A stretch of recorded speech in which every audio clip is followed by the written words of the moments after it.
I understand these people at the border have been without a contract for 2 years. I don't know why we let it get to the last minute like this, but let's negotiate, let's mediate, let's get it done. Let's get those borders open. We don't need any delays. We don't need to give anybody any reasons to not visit us here in Niagara Falls, here in Canada. Niagara Falls Mayor Jim Diodati doesn't understand how it's come to this. Canadian Border Services workers are still negotiating to reach a new contract with the federal government.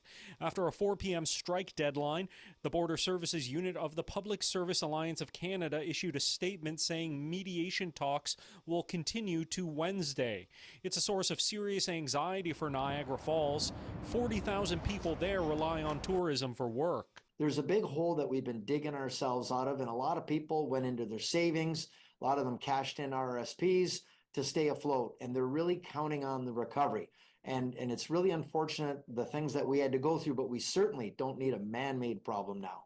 We've got a lot of farmers that have land on the American side and on the Canadian side. I mean, the 49th parallel is just an artificial boundary when it comes to some of those things.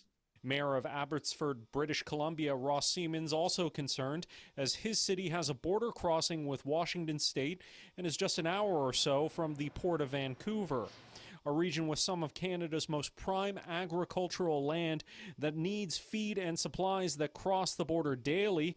Even work to rule would have a big impact. Take a look at the big picture.